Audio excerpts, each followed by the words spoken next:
Dear students, yesterday we have started with the different types of cell division. हमने 3 तरह के cell division की बात की थी, दैट इज एमाइटोसिस, माइटोसिस और मियोसिस, जिसमें से हमने एमाइटोसिस लास्ट लेक्चर में डिस्कस किया था.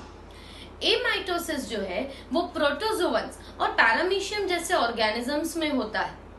In this the nuclear division is not equal and randomly the genetic material gets distributed in the 2 daughter nuclei. But now we are talking about the process of mitosis, and mitosis is not a random type of division. Instead it is known as equational division. So first of all we will mention what mitosis is. So mitosis, it is a type of cell division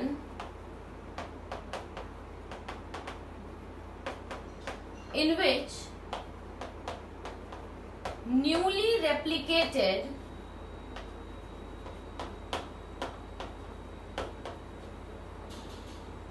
genetic material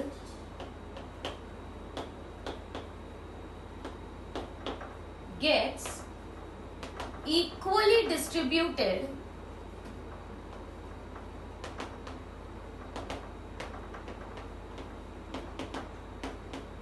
into 2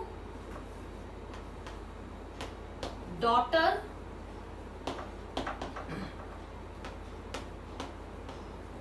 nuclei. Thus, newly formed daughter cells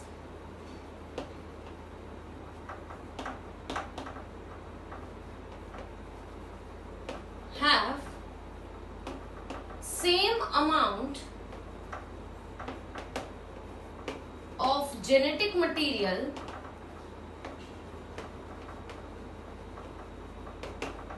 as in parental cell. बहुत important चीज यहाँ पे लिखी है. जब हम mitosis की बात कर रहे हैं तो माइटोसिस जो डिवीजन है उसमें क्या होता है दैट ये एक ऐसा सेल डिवीजन मेथड है जिसमें जो क्रोमोसोम्स जो रेप्लिकेट हुए हैं, जेनेटिक मटेरियल जो रेप्लिकेट हुआ है और वो रेप्लिकेट ऑलरेडी हो चुका है कौन से फेज में, इंटरफेज के एस फेज में. तो वो जो एस फेज हुआ था उसमें ऑलरेडी क्रोमोसोम्स जो है जेनेटिक मटेरियल है वो रेप्लिकेट हो गए हैं. जो हमने कैसे स्टडी किया था 1C to 2C and 2C to 4C, मतलब एक क्रोमेटिड की जगह पे 2 क्रोमेटिड्स बनेंगी in the case of the haploid cell. और डिप्लॉइड सेल्स में 2 क्रोमोसोम्स थे, दोनों के पास एक एक क्रोमेटिड थी, and then after they change into 2 chromosomes only, but each chromosome having 2 chromatids. Remember, chromosome replication का ये मतलब नहीं है कि क्रोमोसोम का नंबर डबल हो जाए. क्रोमोसोम्स का नंबर कभी डबल नहीं होता. It is only the amount of DNA that gets doubled, okay, not the number of chromosomes. तो ये जो जेनेटिक मटेरियल है जो रेप्लिकेटेड है अभी, तो वो जेनेटिक मटेरियल इक्वली डिस्ट्रीब्यूट हो जाएगा into the 2 daughter nuclei. Nuclei इसलिए क्या है क्योंकि एक होता है तो न्यूक्लियस कहते हैं, 2 बनते हैं तो न्यूक्लियाई कहते हैं. तो 2 न्यूक्लियस जो बनेंगे उन दोनों में equal amount of genetic material होगा एंड देयरफॉर न्यूक्लियर डिवीजन हुआ है तो उसके बाद सेल भी डिवाइड होंगे. तो the 2 newly formed daughter cells, मतलब जो नए बने हुए डॉटर सेल्स हैं, ये डॉटर सेल्स में भी same amount of genetic material होगा as in the parental cell. मतलब पैरेंटल सेल में अगर 23 पेयर्स ऑफ क्रोमोसोम है तो 2 जो नई डॉटर सेल्स बनेंगी each will have 23 pairs of chromosomes. So total 46 chromosome in parental cell, 46 in one daughter cell and 46 in the next daughter cell. वो कैसे होगा, बस वही मैकेनिज्म हमें पढ़नी है, that how it is equally getting distributed. That mechanism which we will study will be the process of mitosis. The term mitosis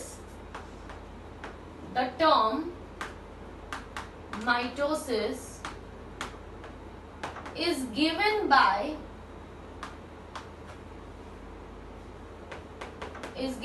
the researcher Fleming. The term mitosis is given by the researcher who is known as Fleming. उन्होंने दिया है, इन्होंने ही amitosis भी explain किया गया है. However, mitosis जो है वो दूसरे रिसर्चर्स ने भी एक्सप्लेन किया है, and his name was Strasburger. He was another researcher who was very much indulged with the studies of mitosis, and he has also given the theory of mitosis, that how that cell division takes place. Now, mitosis is known as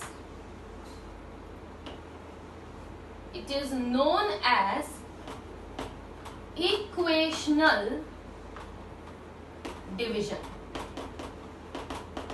mitosis को क्या कहा जाता है?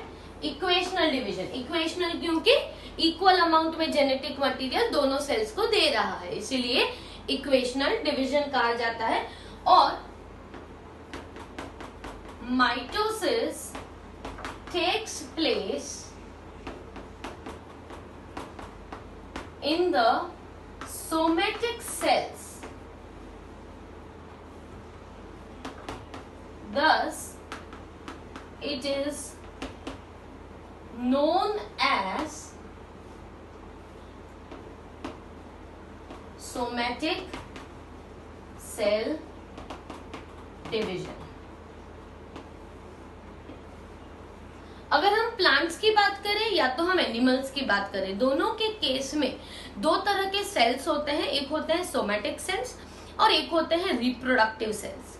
Somatic cells are those cells which make up your body, whereas reproductive cells are the cells which will be making up the gametes.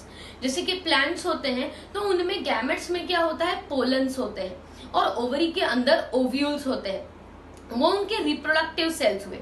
Similarly humans में अगर देखने जाए तो टेस्टिस के अंदर जो स्पर्म्स बनते हैं और ओवरी के अंदर जो एग बनता है, ये दोनों क्या है? रिप्रोडक्टिव सेल्स है, गैमेट्स है. इसीलिए इन्हीं सेल्स के अंदर दूसरा प्रोसेस होता है मियोसिस. रिप्रोडक्टिव सेल्स को छोड़ के बाकी के सारे cells, in all the cells of the body except the reproductive cells, which process takes place?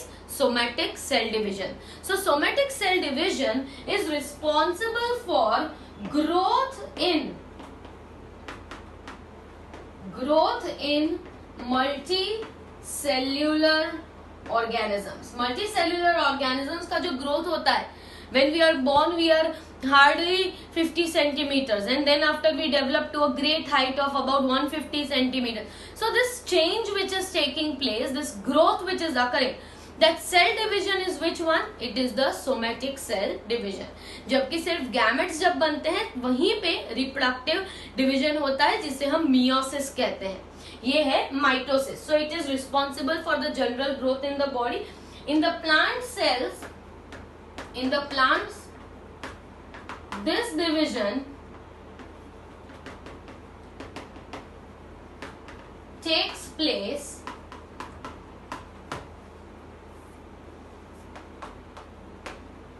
in meristematic cells, meristematic cells of root tip, shoot tip,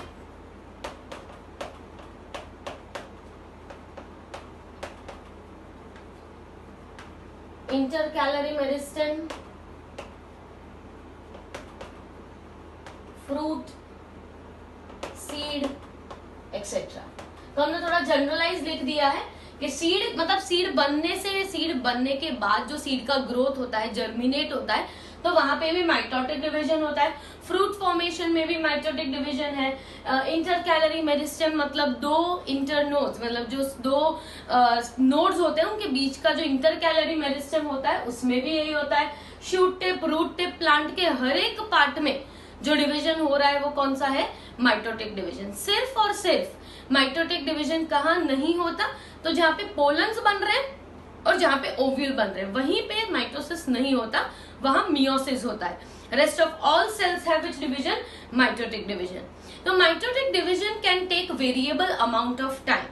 the amount that is mitosis में दोनों चीज include होगी. पहले होगा karyokinesis, फिर होगा cytokinesis. मतलब पहले होगा न्यूक्लियस का डिवीजन, फिर होगा सेल का डिवीजन मतलब साइटोप्लाज्म का डिवीजन. तो अब हम माइटोसिस में ये दोनों चीजें देखेंगे, पर उसके पहले सिर्फ याद करवा दूं दैट इंटरफेज के वक्त what was the shape and the structure of the cell. Interphase में क्या होगा, ये इंटरफेज हम पढ़ नहीं रहे हैं, इंटरफेज के वक्त हम सिर्फ डायग्राम देख रहे हैं कि हाउ इंटरफेज सेल और interphase nucleus will be appearing. तो इंटरफेज के वक्त, क्योंकि अब हमें आगे बढ़ना जो है वो हमें प्रोफेज, मेटाफेज, एनाफेज और टीलोफेज ऐसे 4 स्टेजेस स्टडी करने। तो प्रोफेज समझने से पहले आपको पता होना चाहिए कि इंटरफेज में ऑलरेडी क्या प्रेजेंट है, what was the thing that was already existing during interphase. तो इंटरफेज में आप देखोगे एक होगी सेल मेम्ब्रेन जो बाहर है, अंदर होगी another membrane which will be the nuclear membrane. The cell will be having a cell membrane and a nuclear membrane. In the cytoplasm of the cell, there will be presence of the organelle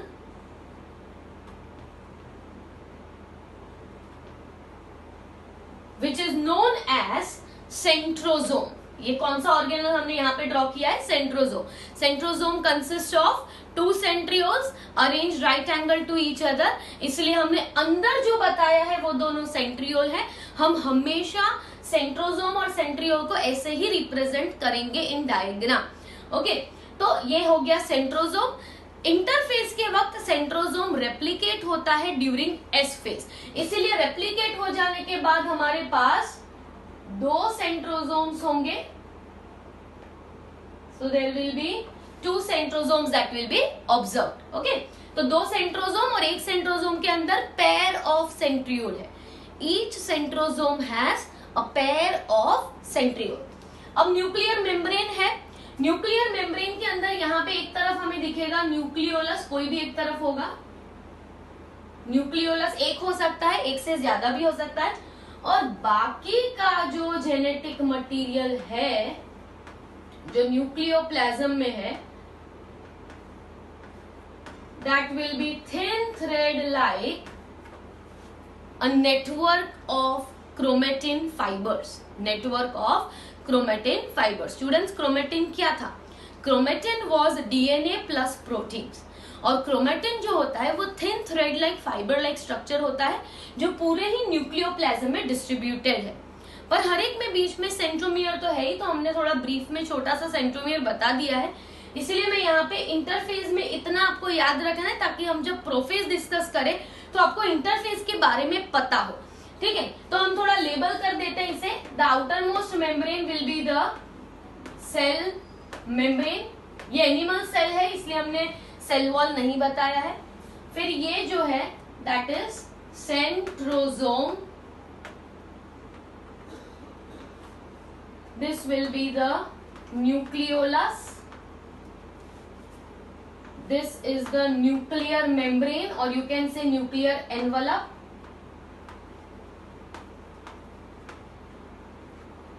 अंदर जो दिख रहा है that is chromatin fibres,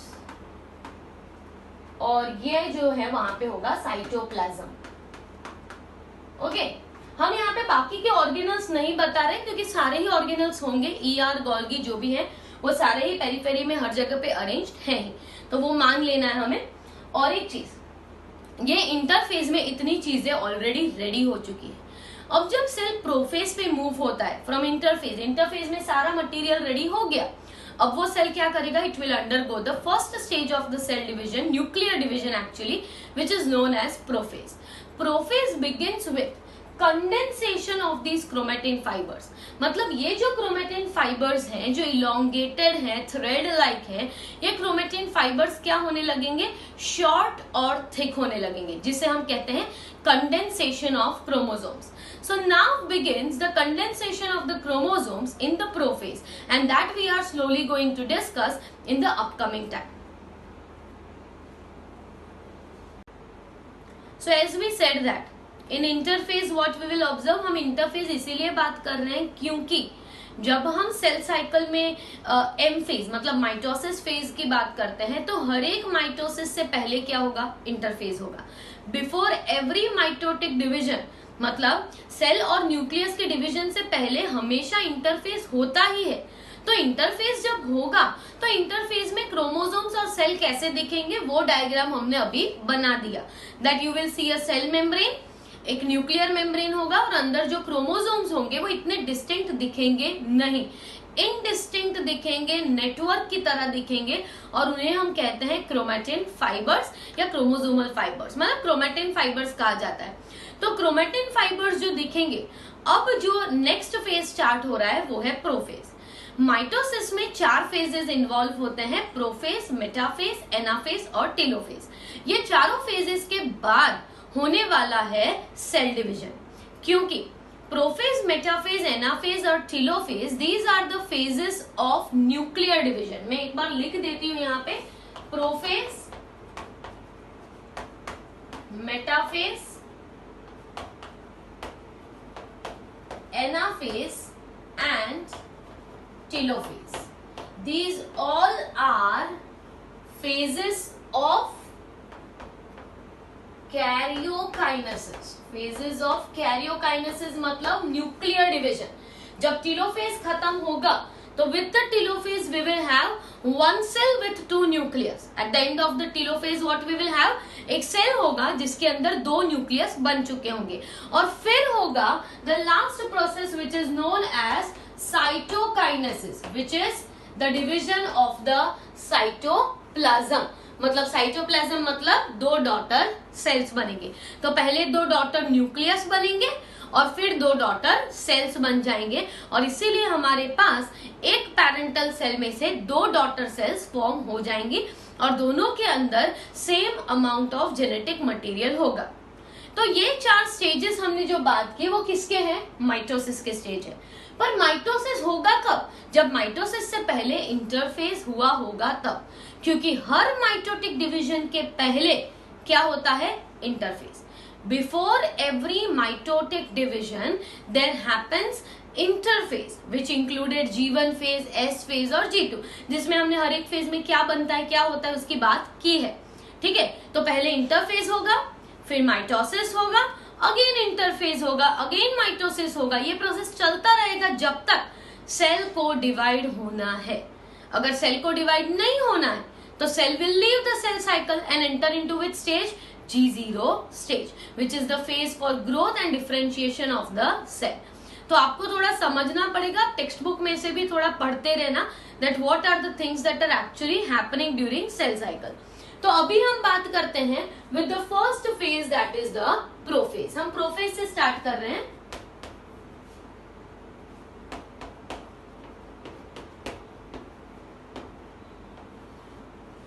prophase, prophase is the first phase of the cell cycle, मतलब cell division के लिए, nuclear division के लिए सबसे पहला स्टेज जो है वो है प्रोफेज। अब यहाँ पे याद रखना है कि सेल के अंदर तो ये चारों फेजेस अलग नहीं है, सेल के अंदर तो ये कंटिन्यू प्रोसेस ही है, पर हमने अपनी अंडरस्टैंडिंग के हिसाब से इन्हें फेजेस में डिवाइड किया है।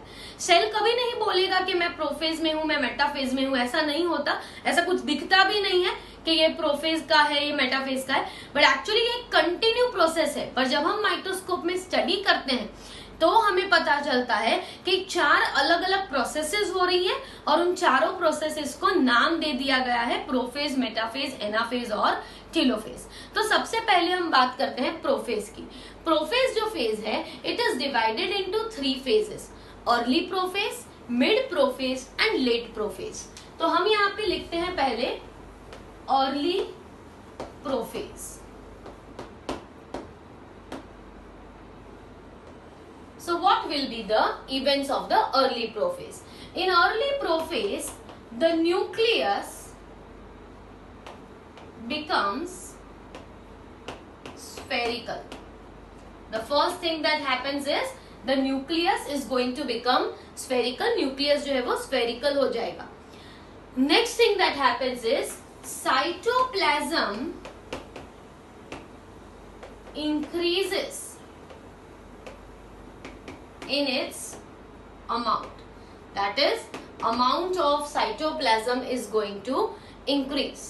And the third thing which happens is the chromatin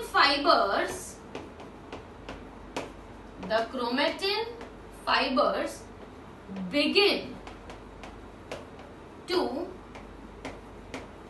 condense. That is, they become shorter and thicker. What happens to the chromatin fibers? They are going to become condensed. Condense जो है वो इसीलिए होते हैं क्योंकि हमने दो स्ट्रक्चर्स देखे. जब हम क्रोमेटिन फाइबर्स बोलते हैं तो वो कैसे दिख रहे थे, वो इंटरफेस में अभी हमने देखा, thin thread like, network like, indistinct. Indistinct मतलब आप उन्हें अलग से पहचान नहीं सकते. और जब हम बोल रहे हैं कंडेंस हो रहे हैं, तो कंडेंस होने का मतलब वो शॉर्ट हो रहा है, वो थिक हो रहा है. इतना थिक हो रहा है कि उसकी विजिबिलिटी जो है वो धीरे धीरे इंक्रीज होगी. पहले अगर एकदम थ्रेड की तरह एकदम पूरा ऐसा फैला हुआ है न्यूक्लियोप्लाज्म में तो वो इनडिस्टिंक्ट है. पर धीरे धीरे क्या हो रहा है, वो थोड़ा कंडेंस हो रहा है, शॉर्ट हो रहा है और थिक हो रहा है. थिक होने की वजह से अब उनकी विजिबिलिटी जो है वो धीरे धीरे बढ़ने वाली है. And they will be not known as chromatin fibres. Instead हम उन्हें क्या कहेंगे, क्रोमोसोम्स कहने लगेंगे. क्रोमेटिन फाइबर्स और क्रोमोसोम्स एक ही हैं, but chromatin fibres thread like होते हैं और इनडिस्टिंक्ट होते हैं. और क्रोमोसोम्स जो होते हैं उनके हमने अलग अलग शेप्स पढ़े थे, मेटासेंट्रिक, सब मेटासेंट्रिक, ऐसे प्रॉपर शेप्स में ऑर्गेनाइज हो जाएंगे.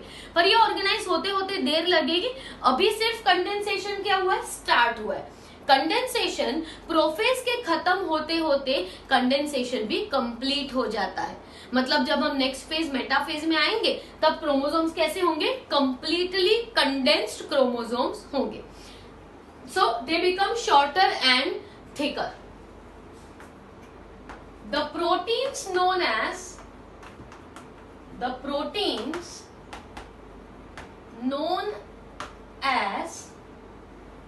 condensins. Condensins जो प्रोटीन है, they help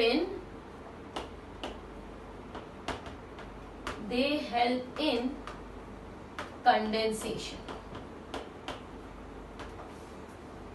तो हमें अर्ली प्रोफेज में क्या देखने को मिलेगा, तो हम यहाँ पे बना देते हैं, that is cell nucleus,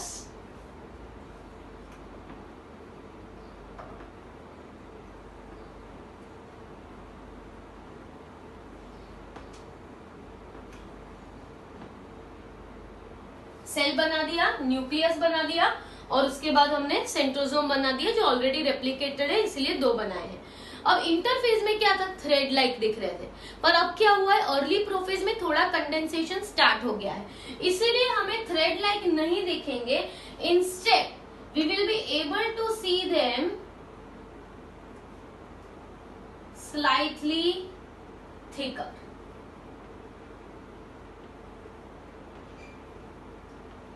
Not very thick, but only slightly thick we will able to see them.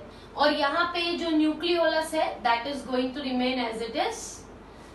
So what has happened? This will be again I am labeling. I will not label it for every diagram, but just for one or two diagrams I am mentioning it. ये है cell membrane, ये है centrosome, ये है condensing chromosomes जो condense हो नहीं गए हैं, अभी हो रहे हैं. कंडेंसिंग क्रोमोसोम्स, न्यूक्लियोलस, ओके, ये हो गया न्यूक्लियर मेम्ब्रेन. तो ऐसे हमें स्ट्रक्चर देखने को मिलेगा जिसमें क्रोमोसोम्स क्या हो चुके हैं. और एक चीज, यहाँ पे एक एक क्रोमेटिड्स की जगह पे दो दो क्रोमेटिड्स होंगी. And what can be the reason for it? The reason for presence of two chromatids is because this cell has already undergone which phase? S phase.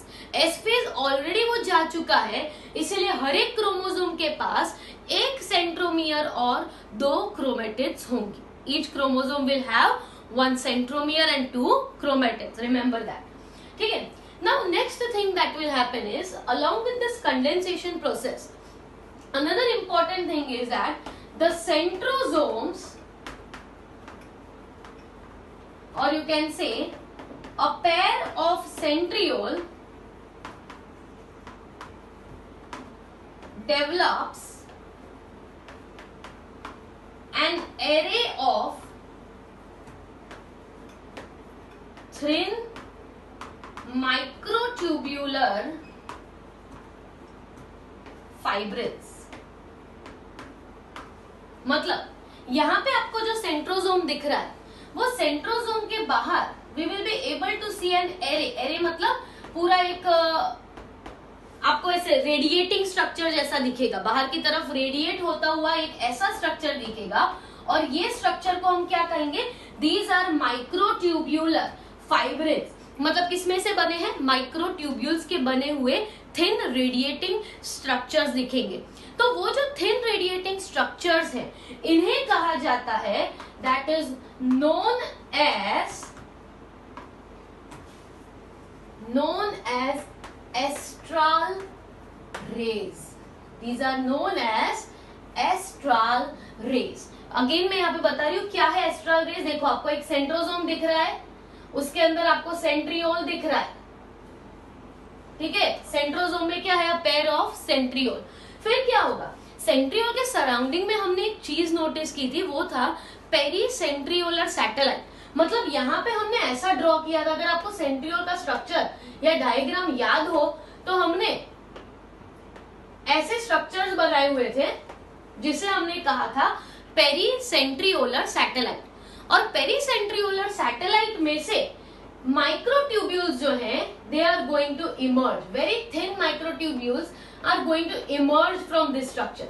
तो ये जो रेडिएटिंग स्टार जैसा स्ट्रक्चर दिख रहा है उसे हम क्या कहेंगे, this is known as astral rays. Astral rays किससे बने हुए हैं, माइक्रोट्यूब्यूल के बने हुए हैं, मतलब वो एक प्रोटीन के ही बने हुए स्ट्रक्चर्स हैं। और ये जो स्ट्रक्चर्स है एस्ट्रल रेज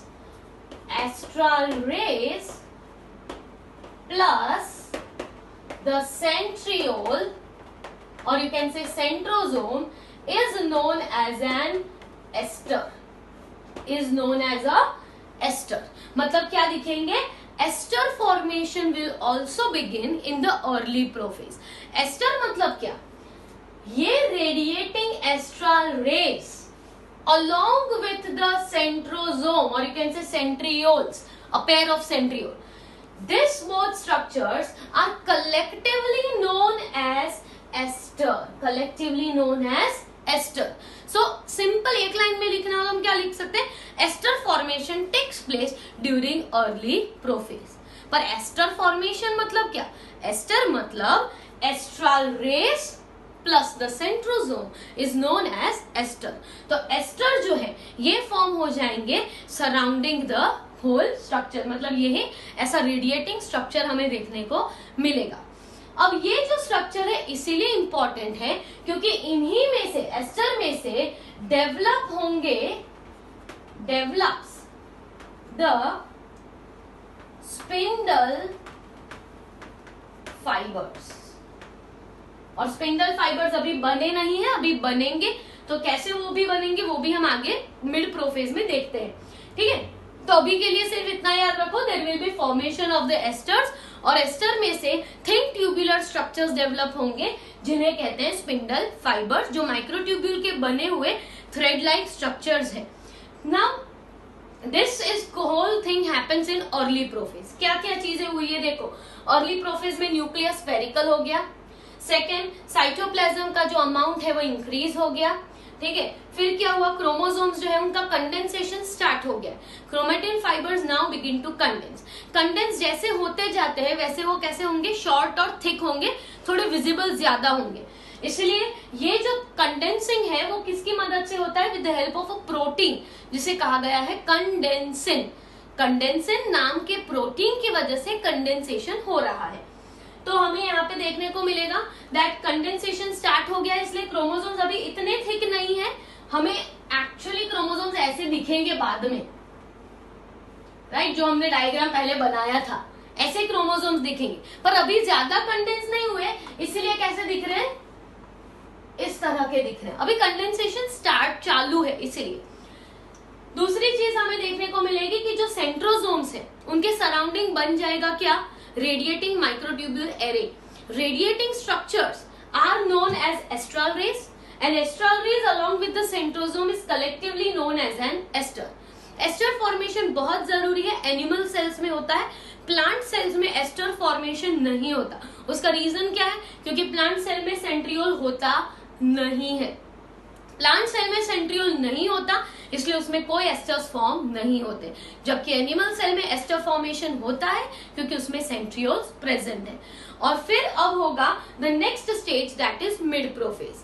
मिड प्रोफेज में कंडेंसेशन प्रोसेस सिर्फ कंटिन्यू रहेगा और न्यूक्लियर मेम्ब्रेन धीरे धीरे डिसइंटीग्रेट होती जाएगी, जो हम आगे डिस्कस करेंगे।